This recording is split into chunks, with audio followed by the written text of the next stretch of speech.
отдал наследие отцов моих. Кто сказал эти слова? А? Навуфей. Друзья, какое у нас наследство? Оно хранится на небесах.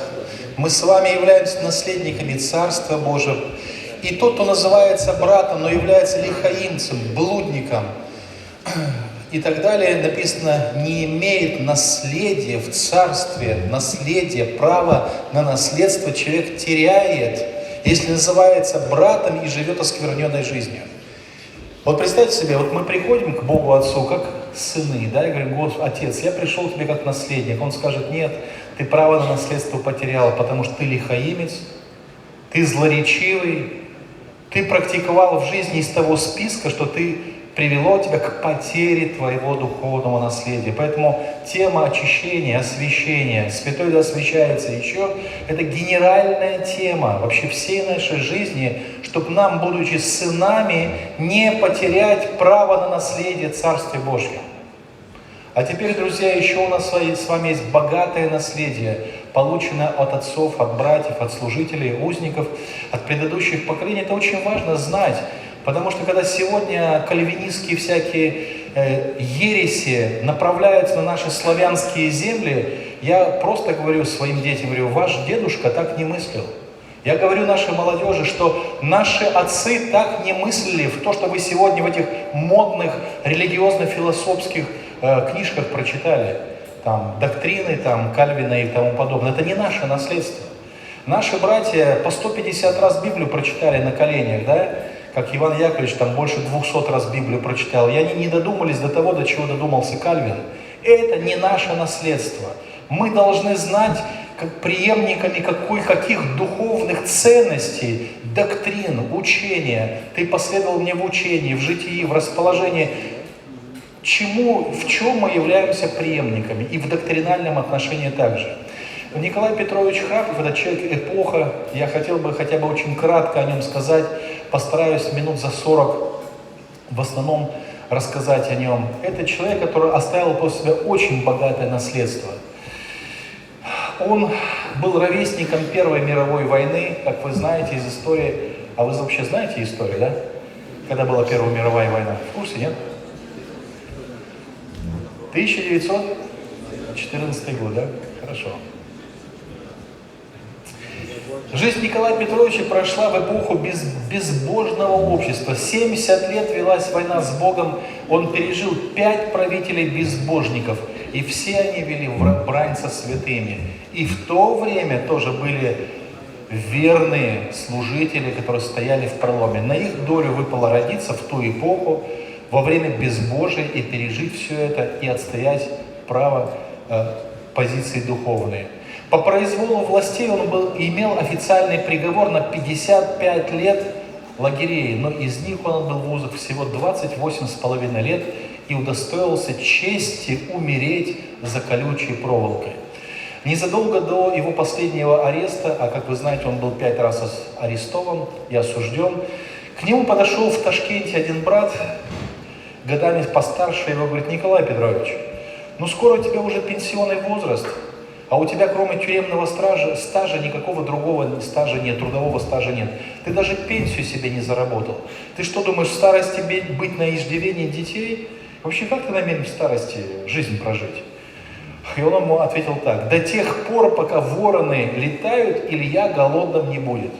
Бог, которому я служил от юности, Он позаботится и о моей старости. Точно так и случилось. Когда наступил пенсионный возраст, Господь подал ему небесную колесницу прямо на тюремные нары и восхитил туда, где не нужен ни трудовой стаж, ни пенсия. Господь все усмотрел наилучшим образом. Для нас важно, в какой семье он воспитывался. Кто из вас читал «Счастье потерянной жизни»? Поднимите руку. Я вижу, что половина, может быть, даже 1/3 прочитали эту книжку, тоже хорошо. Его отец был как вы знаете, баянистом, душой компании, без него не проходила ни одна в деревне пляска, веселушка. Мать его была по православному набожной женщиной. И вот, когда началась война, его отец был призван на фронт, И он отбыл в первые же месяцы, когда ушел на фронт, попал в лагерь для военнопленных.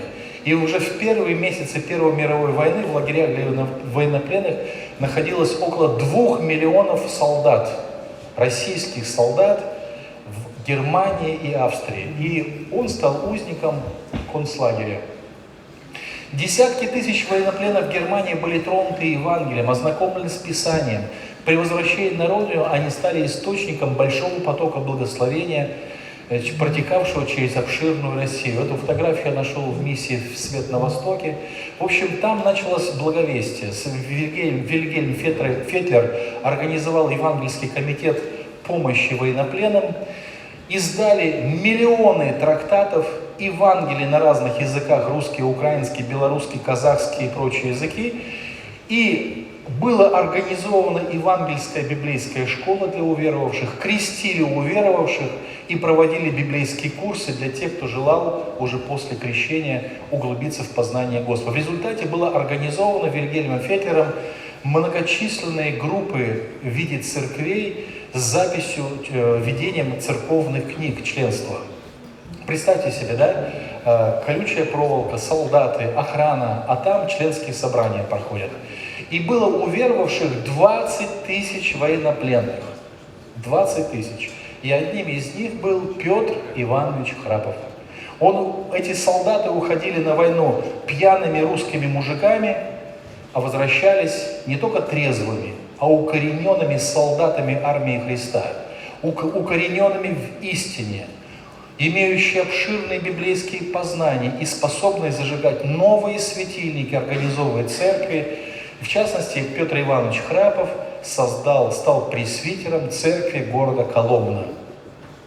Благодаря этому служению, которое, вот этим переменам, как солдаты приходили с войны, приходили соседи, чтобы узнать, что там за границей, какие новости. Они доставали Евангелие, начинали свидетельствовать о переменах в своей жизни. Таким образом были организованы сотни новых церквей на Украине, Белоруссии, всей России, Молдавии и тому подобное.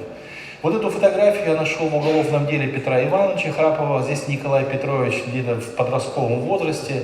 Все, видите, отмечены крестиками, следователям. Это все, кто проходили по одному делу. 6 братьев были расстреляны, 4 сестры были осуждены на 10 лет лагерей. И маленькая Коломенская церковь в 1937 году, вся она была разорена духовно. Сначала Петр Иванович, как пресвитер, был отправлен в Северный край, в ссылку, город Архангельск.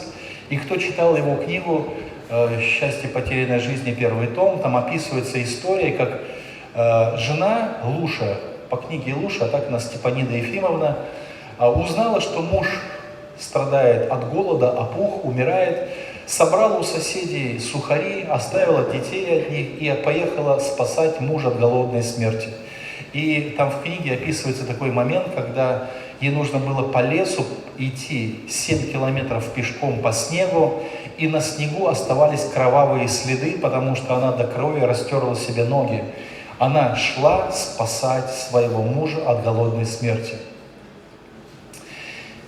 В то время, когда отца арестовали, их старшему сыну Николаю было всего 15 лет, и мама сказала: сынок, я вас не смогу прокормить 4. Ты должен вместо отца идти работать, помогать мне. И он пошел на Коломенский завод. Как сына врага народов его сначала никуда не принимали. Потом все-таки он устроился на работу, и потихонечку, это мирская жизнь, церкви не было, дома молитвы были закрыты, папы дома не было, она начала его втягивать. Он стал комсомольцем, стал потихонечку покуривать сигаретки, стал приобретать, потихонечку охладевать стала в нем вера, угасать огонек той любви к Богу, которая была. Он об этом всем пишет в своей биографии. И его самое страшное, что в это время началась пятилетка безбожия. С 1932 по 1937 год наша страна объявила план искоренить имя Бога из пределов всей страны. То есть никакого боженьку, никакую религию мы в коммунизм брать не собираемся. Никаких костелов, никаких синагог, никаких домов молитвы, ни храмов, ничего не должно было остаться. Все разорили, взорвали, закрыли, служители арестовали, отправили этапами в дальние лагеря. и через 5 лет отрапортовались, что вся организованная религия закрыта, типографии у них нет, библейских школ нет, домов. Из 5000 домов молитвы и баптистов остались только 3 на всю страну. Все остальные были закрыты и превращены в книгочитальни, избы, даже в отделении милиции в городе Омске был переоборудован дом молитвы. И, друзья, вопрос такой, вот в этот период разве можно было обратиться к Богу, покаяться, возродиться духовно? Церкви нет, отца нет, домов молитвы нет, Библии, нет ни одной проповеди.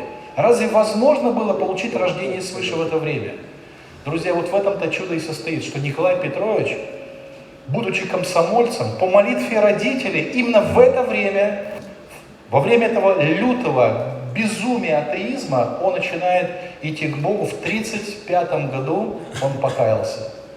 Это случилось в январе 1935 года. Я глубоко раскаялся перед Богом, получил прощение от Него. Мне было тогда 20 лет, его покаяние было ночью.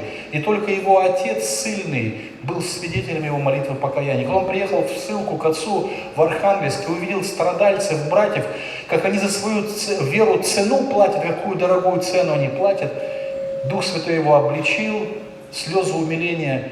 Отец видел, что сынок покуривает сигаретки, но никогда не обличал его этому, никогда никаких слов не говорил, как будто не замечал. Он молился о том, что Господь оживил эти мертвые кости, и Господь оживил. Это было глубокое покаяние ночью, и только один его отец, сын, был свидетелем его молитвы покаяния. Когда он вернулся из Архангельска в Коломну, пришел на завод, первое, что он сделал, сдал комсомольский билет, принес на завод Библию и стал всем рассказывать о тех переменах, которые случились в его жизни. Он начал свидетельствовать о Господе. И уже буквально через 2 недели после его активного свидетельства об этих переменах узнала вся заводская молодежь. Его вызвали в кабинет начальника завода, директора завода, там был работник НКВД, то есть чекист, представитель власти, спецслужб, и он был арестован. Этот ордер был ему предъявлен об аресте. Единственная моя вина состояла в том, что 2 недели назад я покаялся перед Господом и не скрывал этого перед людьми. Друзья, вот она, верность в свидетельстве, то, о чем мы говорили. Спасенный должен спасать, сердцем верует в праведность, а устами исповедует ко спасению. Если мы не исповедуем, наверное, можно усомниться, насколько мы праведны. Это очень важная вещь. Устами своими исповедовать Господа. И за эти 2 недели, друзья, свидетельства он оказался в тюремной камере. У меня вопрос такой. Вот представьте себе, цыпленок вылупился из яичка, да? И этого цыпленка посадили в морозильную камеру. Вообще, может цыпленок выжить в морозильной камере? Какие шансы есть? А вот человек только покаялся, и через 2 недели этого цыпленка бросили в ГУЛАГ, в лагеря, и дали ему 12 лет заключения. Может ли эта вера выжить, сохраниться в человеке, который не был наставлен, не ходил в группу ученичества?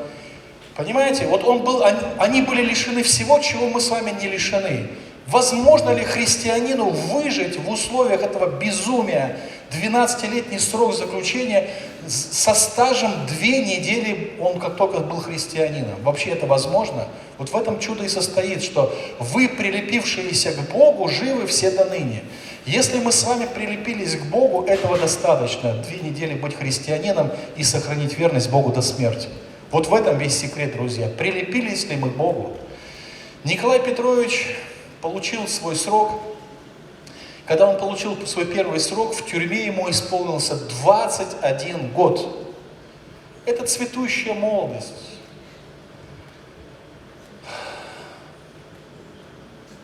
Я немножко сокращаю. Он этапом был отправлен через весь Советский Союз. Был сначала задействован на стройке БАМа, в общем, строительство железной дороги. Там он находил в этих лесах, болотах, находил уединенные места, где он находился в молитве, в общении молитвенном с Господом. Он понимал так, что молитва – это единственное средство выжить. И он после рабочего дня находил эти уединенные места и изливал свою душу перед Господом. Потом его дальше этапом отправили вдаль Стройлаг. Вдальстройлак– это огромная территория, подобная современной Франции, 3 миллиона квадратных километров, где лагеря заключенных были в основном ориентированы на добычу золота. Стране нужно было золото, и эти лагеря давали стране 90 тонн золота. Заключенные добывали золото, находили самородки, многие гибли оттуда. Страна получала золотой валютный запас. Но для того, чтобы добраться до Магадана, нужно было проехать всю страну, и потом из Владивостока на корабле по Охотскому морю добирались до Магадана в зависимости от погодных условий 1 неделю или 2 недели вот в трюмах вот таких кораблей. Но, как вы понимаете, в трюме было холодно. Многие погибали, умирали, но мертвых не выдавали охране, для того, чтобы на них получить пайку хлеба на мертвого и съесть самому. Живые съедали пайки, выдаваемые на мертвецов. И когда он это описывал, я так думаю, как он с ума не сошел. Вот молодой человек, ему было всего там 23-24 года, да, вот с мертвецом там сутками рядом находиться. А акулы чуяли мертвечину и своими мордами били в днище корабля, требуя отдать им эту мертвечину. И потом, когда уже тело полностью разлагалось, его выбрасывали в воду, в море в Охотское, и это был пир для акул, они доедали останки. Я так думаю, когда вот просто представь себе, вот молодой человек должен был через это все пройти.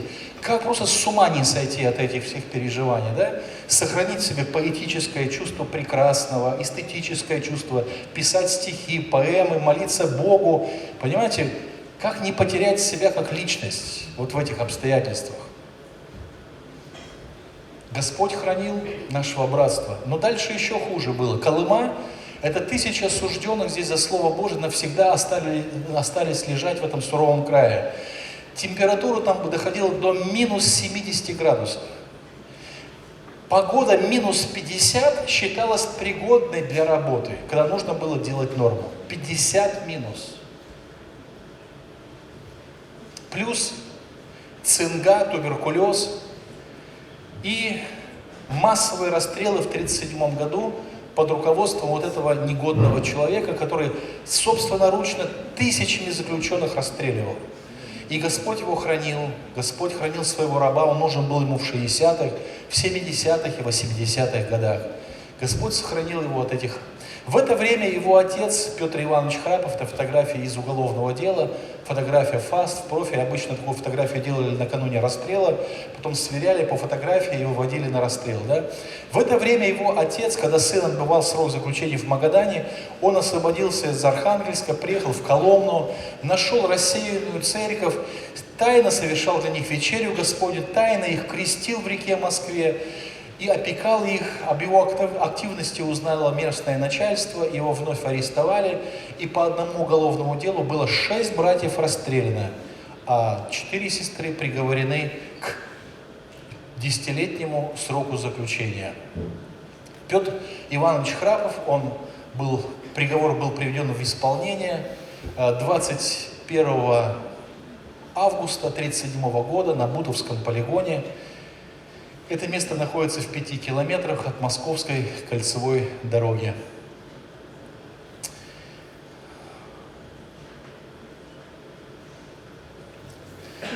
Это братья, его подельники, которые вместе с ним были расстреляны, проповедники Коломенской церкви. Брандин Петр Иванович, Осипов Яков Иванович, Клоков Александр Васильевич, Лопухин Яков Иванович,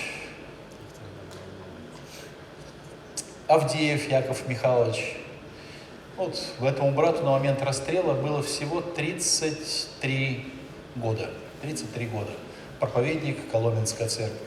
Все они участвовали вместе в вечере Господней, все они были в одну ночь расстреляны и лежат в одном могильном рву до глаза Архангела, когда изыдут творившие добро в воскресение праведных.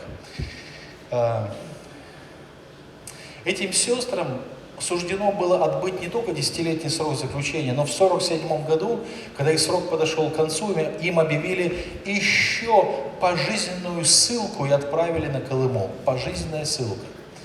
То есть, пока Сталин не умер, они находились там без права возвращения на родину. Это единственная фотография, где Николай Петрович рядом со своей мамой запечатлен. Ну, по книге псевдоним литературный ее Луша, а так это Степанида Ефимовна. Это уникальный снимок, который сохранился. Он своей маме написал поэму.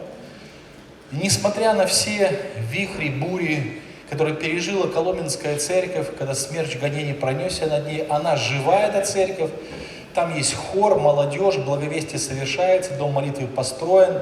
Я живу, и вы будете жить. Так сказал Господь. В этом секрет жизнедеятельности церкви. Итак, отец был расстрелян, а сын в это время отбывал срок в лагерях Магадана. Когда закончился по приговору его 5-летний срок, я был закреплен на жительство на Крайнем Севере до особого распоряжения, которое продлилось еще 7 лет. Таким образом, он отбыл 12 лет заключения. 12 лет. При этом он не был крещен, он не был членом церкви, он был просто новообращенный наш брат, который только покаялся, уверовал и оказался в узах. Друзья, 3 события с ним произошли вот в этих условиях, когда он там находился. 3 события. Он описывает пасхальный день 44-го года, когда они с братьями пели «Страшно бушует житейское море», как Господь их особо посетил, таким особым трепетом, благоговением, братья ссыльные. Второе важное событие, он молился, что Бог ему послал крестителя, который мог бы его крестить, и в ледяных водах Колымы он принял крещение в ноябре 45-го года, когда река была скована льдом, и только один его брат Евгений на берегу был свидетель его крещения. Его мечта через 10 лет исполнилась – принять крещение. Друзья, я знаю, что в наших церквах многие люди покаялись, но не спешат с крещением, не спешат решать эти вопросы. Спешите заключать завет с Богом, друзья. Не бойтесь носить бремена, которые Господь возлагает на нас. Не бойтесь быть под игом, под бременем. Заповеди Господа, они легкие. Легкие. И 3-е событие – это свадьба. Он не знал, сколько срок его еще продлится. Он не мог ездить по церквам, присматриваться к невестам, к сестрам, делать им предложения. Он просто молился, полагаясь на слова Писания, что жена от Господа. Наследство от родителя, жена от Бога. Господи, если жена от тебя, вот ты мне и пошли жену. И Господь чудным образом для него жену усмотрел. Каким образом? Он молился, говорил: Господи, написано, открывайте свои желания перед Богом. И он свое желание, как жених, открывал перед Богом. Я хочу, чтобы моя будущая невеста соответствовала вот этим 6 принципам. Первое, чтобы она была прежде всего искренней сотрудницей в деле Божьем, другом, любящей, верной женой. Второе, чтобы она была членом церкви. 3, чтобы родители ее были оба верующие. 4, чтобы она была кроткой по нраву. 5, очень желательно, чтобы она была грамотна, а внешне не модница. И 6, немного моложе меня годами.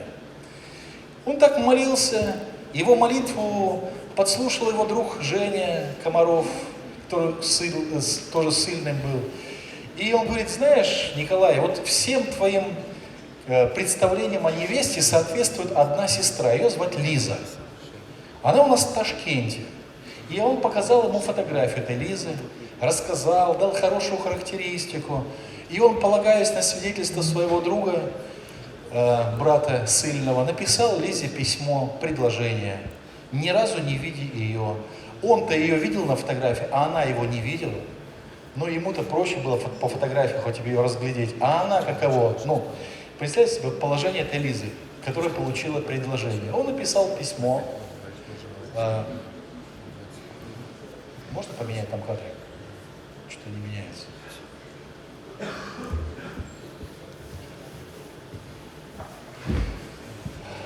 Да. Он написал письмо такого содержания, что о себе рассказал и сказал, что сколько мой срок продлится, это ведомо только Богу, и я вас приглашаю стать моей женой.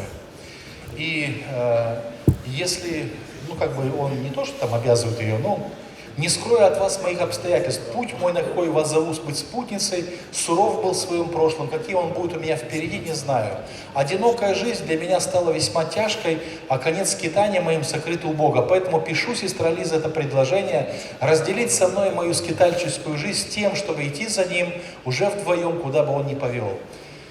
Когда она получила это письмо, она передала его своему отцу, а ее отец был пресвитер Ташкентской церкви, родителям. Родители прочитали это письмо, предстали перед Богом в молитве и сказали: доченька, мы тебя благословляем стать женою узника.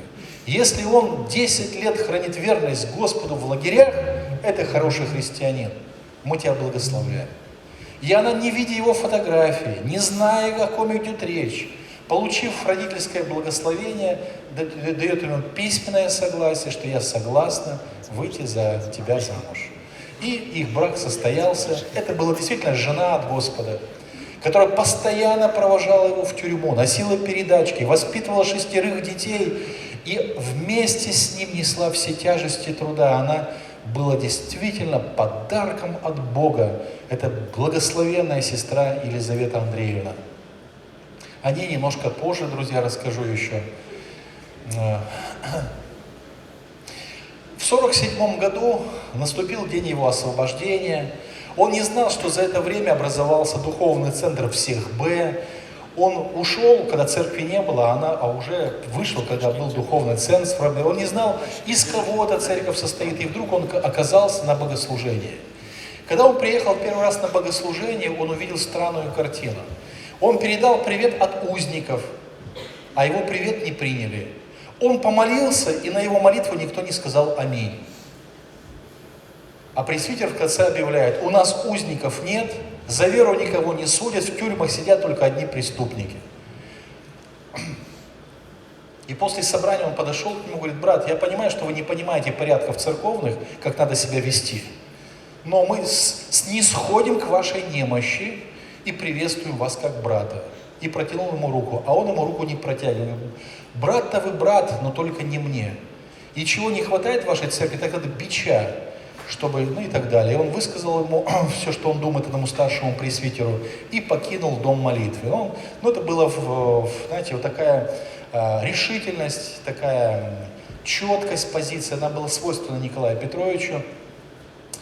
И вот он, когда оказался в Ташкенте, в кругу друзей, свободных от отступления, в их домашней церкви он был рукоположен старцем на дело благовестия, хотя в Ташкентской церкви было 1000 членов церкви. Он не стал посещать это собрание. В кругу друзей дома образовался круг где-то из 20 человек, и вот он там принял благословение, рукоположение на служение в домашней церкви. Друзья, путь праведников, он всегда тернист. Праведники во все времена — это одинокие люди, это люди большого страдания, которые идут не в ногу, но отстаивают истину. И Николай Петрович был таким человеком, который взял на себя это бремя правды. Это был служитель правды, служитель, который сумел в жизни своей очень много правды. Друзья, за эту позицию независимости от государства и от духовных религиозных центров он получил срок 25 лет заключения.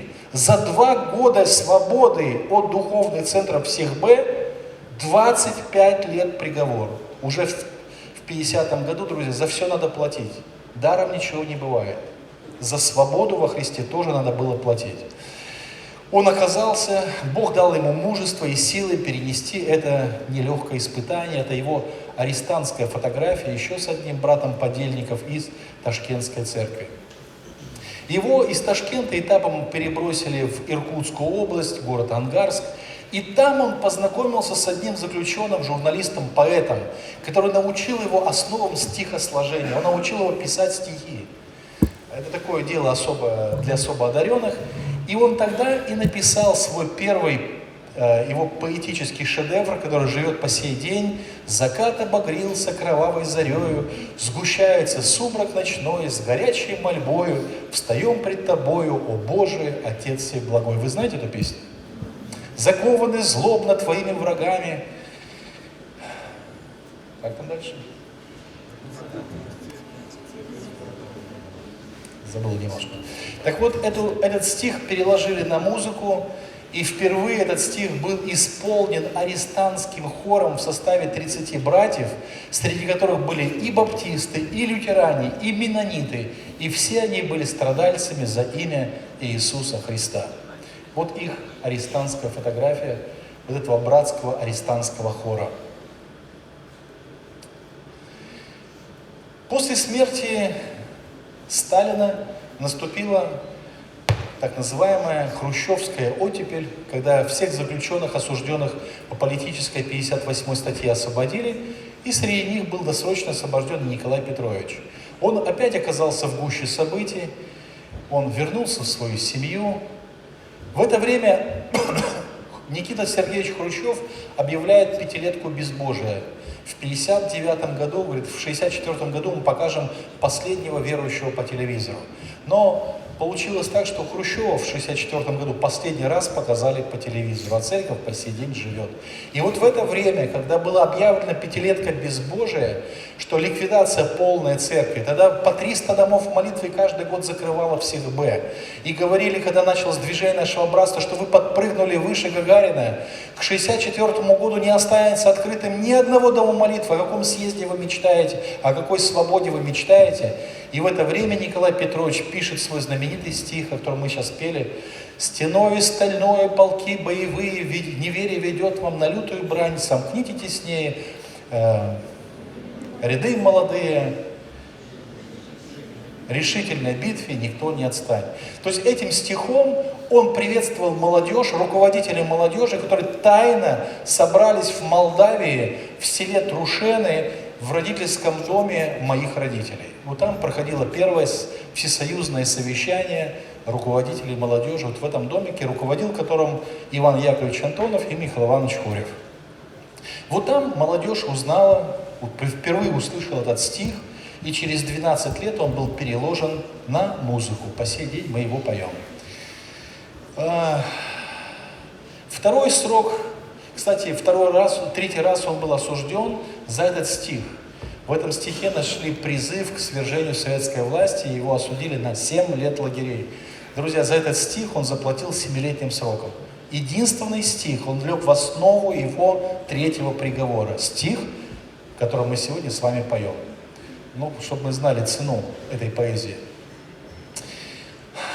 Его 3-й раз досрочно тоже освобождают, потому что началось служение нашего братства, отдела заступничества, совета родственников узников, и реабилитация всех узников наступила на Рождество 1964 года.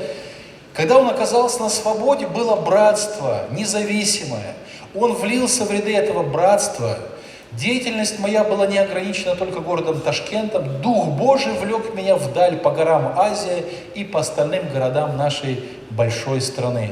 В это время был уже организован женский комитет по заступничеству узников. Вот его фотография. Уже народ Божий знал не только имена, фамилии, но фотографии узников, их домашние адреса, писали письма, послали посылочки, поддерживали узников. Это была совсем другая ситуация, чем при Сталине. Забытые всеми, забыты друзьями, но мы не забыты тобой. Да, вот он песни поет. А это была другая ситуация, друзья. Он уже испытал вот эту сладость памяти вот такого любезного отношения народа Божьего. Отбыл 4-й срок от звонка до звонка. В 1971 году освободился. Народ Божий его уже знал, как верного, опытного служителя. Необычное там дело произошло во время суда. Он судим был с 2 калеками. У одной ног вообще не было, а другая была на костылях, едва на костылях передвигалась и управляла машиной ручным управлением, потому что ноги ее не слушались. И вот эти 2 сестры-калеки из города Ташкента были с ним вместе на одной скамье подсудимых. И во время, когда суд удалился на совещание, чтобы вынести им приговор, он совершил для этих сестер вечерю Господнюю. И благословил этих сестер и предал их в руки Господа. Друзья, в женской колонии намного страшнее, чем в мужской колонии. Потому что когда женщина падает, она падает всегда ниже, чем мужчина падает. Мужчина нравственно так не падает, как женщины падают. Поэтому, когда эти сестры-калеки оказались среди воровок, убийц, одна женщина убила своего мужа, пожарила сердце и съела. Да? А вот представьте себе, как вот она могла, вот эта сестра, рассчитывать без ног, да, ну, извините меня, а в баню без ног, а лечь на кровать, на нары, кто носить на руках будет? Это жестокий, уголовный, преступный мир женщин, безнравственных, да? Как? И он переживал, как служитель, о будущих этих коллег. И он предал этих сестер в руки Божьи, помолившись над ними, чтобы Господь вот окружил их любовью. Вы знаете, на протяжении всего срока эти страшные уголовницы к ним относились как к матерям, нежно, с любовью, буквально носили на руках этих наших, вот эту сестру, которая без ног оказалась в этих тяжелых условиях. Они говорят, мы до сих пор ощущаем Его благословение во время той вечери Господней, которую Он совершил, когда суд удалился на совещание. Он был истинным пастырем. Друзья, я сокращаю, потому что время наше быстро идет. Есть много интересных подробностей, которые мы не сможем сегодня реализовать. К сожалению, стихи не сможем прочитать его. Вот издан такой поэтический сборник всех поэм и стихов Георгия Петровича, называется «Голос правды». С 1972 года по 80-е годы он нес служение на нелегальном положении. Он был ответственным за отдел благовестия. Он был у истоков образования музыкально-хорового отдела в 1978 году и написал устав МХО, который по сей день действует. Он в это время издал трилогию «Счастье потерянной жизни» и преподавал на всесоюзных библейских курсах и написал книгу «Дом Божий и служение в нем». Это были очень деятельные, благословенные годы его жизни. Кстати, вот из его детей, такая маленькая заметочка, из всех его детей, Петр, диакон церкви, он живет где-то вот здесь, в вашей области, Липецкая, да? Да. Но неверующими или еще не воцерковленными является его сын Николай старший и дочь Лидия, о которых надо молиться, чтобы Господь оживил их, пробудил их сердца. Все остальные в завете с Богом живы, я с ними немножко поддерживаю связь. Последний раз Николай Петрович был арестован в городе Караганда, в доме Рудольфа Класина. Рудольф Давидович Класин. Но сердце его жены не выдержало этой тяжелой вести, оно уже было полно страданиями, переживаний, это была последняя капля. Когда она услышала о 5-м аресте своего мужа, Елизавета Андреевна скончалась. Ее сердце не выдержало этого удара. Но о смерти своей жены он узнал только полгода спустя после ее похорон. Лагерное начальство ничего ему не сообщало о смерти его возлюбленной, верной помощницы. Место, где он бывал в последний срок заключения, было очень суровое: Мангышлак, песчаные бури, жара, отсутствие воды, засушливый климат. Это их совместная фотография. Когда он все-таки узнал о смерти своей возлюбленной, он написал стих и попросил детей: это мамочки на памятник. Я прочитаю этот стих. Вы не против? «Мой ангел зрелости, тебя я так назвал, когда обнял впервые в хижине убогой. Пусть мы и не нашли друг в друге идеал, но радости и горя испытали много. Мой ангел зрелости, Господь сам возложил тебя венцом чудесным на моей седины. И в жизни краткой много нас благословил дарами, крепостью, стремлением единым. Мой ангел зрелости, ты в жизнь мою вошла сотрудницей в делах, поддержкой в испытаниях, и неразлучной спутницей через жизнь прошла, сестрой и верным другом при моих скитаниях. Мой ангел зрелости, мне Бог тебя послал на склоне юности моей, испытанной штормами. В тебе я получил, что ждал, чего желал, что нами двигало потом, владело нами. Наш ангел любящий, ох, ты от нас ушла, оставила в скорбях одних на белом свете. С любовью сделала она все, что могла. Мы скажем о тебе, твой муж, друзья и дети. 1981 год. Последний его приговор был за книгу «Счастье потерянной жизни». Якобы он написал измышления, ложные измышления, порочащие советский, государственный и общественный строй. Такого не могло быть, сказал государственный обвинитель. Николай Петрович говорит: сынок, а сколько тебе лет? Так ты же еще, говорит, тогда не родился от событий, о которых я пишу. Откуда тебе знать, было такое или не было? Он был совсем молодой. Обвинитель, который его обвинял, говорит: сынок, тебя еще тогда вообще не было, ты еще не родился. Но за все надо платить, и за эту книгу, друзья, тоже заплачено.